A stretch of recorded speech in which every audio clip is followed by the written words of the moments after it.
ভুল কইরা ভুইলা যাইতে পারি না তোরে, দিবানিশি রাখি তোরে এই নয়ন্তরে। বগুড়ার বারে শাওন আল ফারুক ভাই আছে আমাদের সাথে। কেবারে ক্যাঙ্কা আছেন? বগুড়ার ভাষায় বলি। কোন সেটাই তো চাচ্ছি আমরা। আমি ভালো আছি। ভালো আছেন আলহামদুলিল্লাহ। তা আপনার পরিচয়টা আপনিই দেন। আচ্ছা, আমার পরিচয় বলতে আমার পরিচয় কি? আচ্ছা, আমার পরিচয় আচ্ছা, আমার পরিচয় হলো আমি হচ্ছে বগুড়ার মানুষ। বগুড়াতে আমার জন্ম একেবারে, এটাই পরিচয়। আর এছাড়া পরিচয় যদি বলেন সেটা হচ্ছে এবার একটু সহজ ভাষায় আসে। বর্তমানে আমি জব করছি আইটি সেক্টরে। এর পাশাপাশি এখন কন্টেন্ট বানানোর চেষ্টা করছি, কতটুকু পারি জানি না। এক সময় গান থেকে মানে শুরুটা হয়। গানের ব্যাপার জানা কোন? গানটার যদি শেকড় বলি তাহলে আমার একদম বাবা। আচ্ছা, কারণ আমার বাবা গান করতেন, সে কলেজ লাইফ থেকেই গানের সাথে মানে সংস্কৃতির সাথে জড়িত ছিল। তো বাবার থেকে আসছে, পরবর্তীতে আমার বড় ভাই। বড় ভাইকে অনেকেই হয়তো চেনে, বগুড়ার মানুষ যারা লোজাপনে ছিল, আরিফ নাম বলেই চেনে অনেকে। এই সুবাদে আসলে আসা, ওই যে ফ্যামিলিগত যেটা ব্যাপার যদি বলেন, যে পারিবারিক থেকে যেটা উঠে আসা, এইভাবে আসলে গানের শুরুটা। তো আমি কিন্তু আপনার গানের ভক্ত। গান আপনি শুনছি, আমি সেই গান শুনবো অবশ্যই, পাবলিকও শুনবি, কিন্তু তার আগে যেহেতু শিকড়ের কথা বললেন, আমি না আপনার জন্মর দিকে যাবার চাই, শুরু থেকে শুরু করবে। আপনার জন্মস্থান নিয়ে কিছু বলেন। আচ্ছা, জন্মস্থান আমি তো একেবারেই বগুড়ার একদম, মানে আমার জন্মটাই হয়েছে বগুড়াতে। আর বগুড়াতেই বেড়ে ওঠা, এখানে স্কুল কলেজ, এখানে একদম শহরেই আমার জন্ম। আর বগুড়াকে নিয়ে যদি বলি, আহ, যদি বগুড়া হচ্ছে একদম একটা প্রাচীন শহর, মানে এটা আসলে সব থেকে পুরাতন একটা শহর বলা যায়। এবং এখানে আসলে কোনো কিছুরই কমতি নাই, আমাদের সব কিছু আছে। বগুড়ার মানুষের মন বড়। মানে আপনি বগুড়া নিয়ে যা করলেন, মানে আমি করার আগে আপনি মেলা কিছু কয়ে দিচ্ছেন। তারপর প্রশ্ন আমার কমে যাচ্ছে।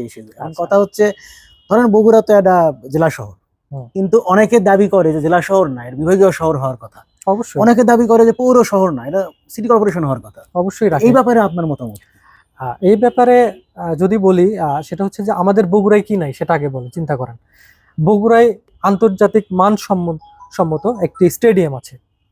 এছাড়া আমাদের একটা বিমানবন্দর আছে, মানে প্রক্রিয়াধীন অবস্থায় আছে, যেটা চালু হবে এরকম শুনছি ভাব। এক্ষেত্রে আপনার যদি আমি বলি যে শুধুমাত্র বগুড়ার দেখে না, উত্তরবঙ্গের সব জেলার জন্য যেটা সবচেয়ে গুরুত্বপূর্ণ, সিরাজগঞ্জ বগুড়া রেল লাইনটা, একদম। এই ব্যাপারে আপনার দাবিটা কি, একটু শক্তভাবে বলবেন তো? আচ্ছা, কানে পড়ে মানুষের, মানে কর্তৃপক্ষের। আচ্ছা, দাবি বলতে কি, দেখেন আমরা যাতায়াত, অবশ্যই যোগাযোগ ব্যবস্থা যদি ভালো হয়, যে জেলার বা যেই দেশ বলেন, যেটাই বলেন না কেন, যে যোগাযোগ মাধ্যমটা সব থেকে বড় জিনিস। আর রেল যোগাযোগ ব্যবস্থা যদি বগুড়ার সাথে হয়ে যায়, এটা আমাদের জন্য সব থেকে আরো বেশি গর্বের জায়গা হয়ে যাবে।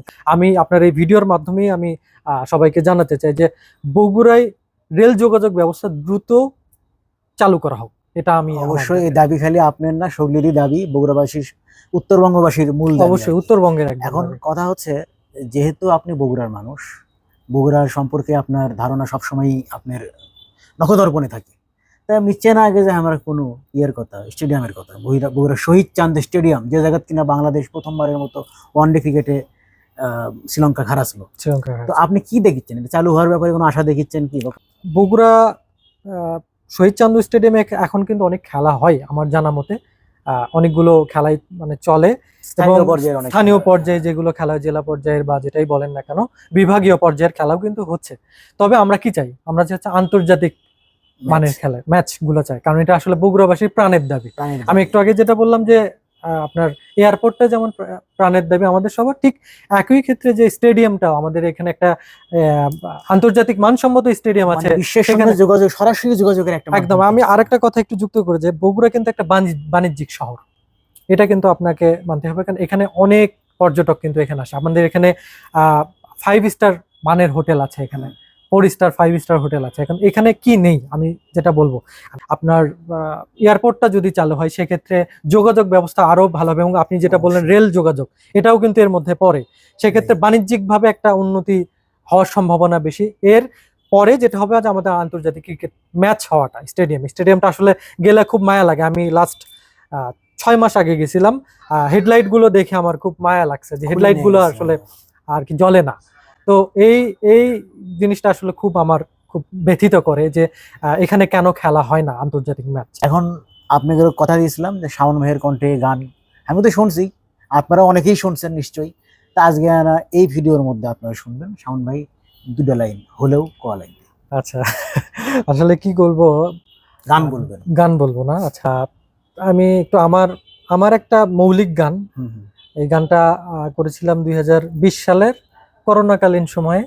ওই সময় আসলে আমি মিউজিক ভিডিও তৈরি করি, কিন্তু অনাকাঙ্ক্ষিতভাবে আমি ভিডিওতে থাকতে পারি না, কারণ আমার ঢাকায় শুটিং হওয়ার জন্য আমি ওখানে থাকতে পারিনি। পরবর্তীতে গানটা রিলিজ হয় এবং গানটা মোটামুটি সবার কাছে হয়তো একটু ভালো লেগেছে। আচ্ছা, আমি একটু 2 লাইন চেষ্টা করছি। ভুল কইরা ভুইলা যাইতে পারি না তোরে, দিবানিশি রাখি তোরে এই নয়ন্তরে, আজীবন বাসবি ভালো কইয়াছিলি রে, তবে পিঞ্জর ভাঙ্গা কেন দূরে উড়াল দিলি রে, তোরে পুষে রাইখায় অন্তরে কি পাইলাম রে। Thank you. গান করলে তাদের পেছনের মানুষদের কথা বলতে হয়। এই গানটার লেখক সুরকার আমার বন্ধু ও তুষার নাম, আর সঙ্গীত আয়োজন করেছিল আমাদের বগুড়ার, এরা কিন্তু সবাই বগুড়ার, আমির হামজা অন্তর। স্টুডিও এ থেকে আমি এই গানটির কম্পোজিশন করেছিলাম এবং এই গানটি রিলিজ হয়েছিল তৌহিদ হাসান প্রোডাকশনের ব্যানারে, এবং গানটি এখন মিলিয়ন ভিউজ আর কি, মানে এখন তো ভিউজ এর কাউন্ট চলে আর কি, মিলিয়ন ভিউজ করেছে। অবশ্যই ভালো না হলে কি আর ভিউজ, আর আমি তো শুনেই পাগল হয়ে গেলাম। যাই হোক, বগুড়ার বারে powered by Hatim furniture Bogura, আজকের এপিসোড এখানেই শেষ করে দিচ্ছি। আর সগলিকে ঈদের শুভেচ্ছা শাওন ভাই আর আমার পক্ষ থেকে। ঈদ মোবারক। ঈদ মোবারক।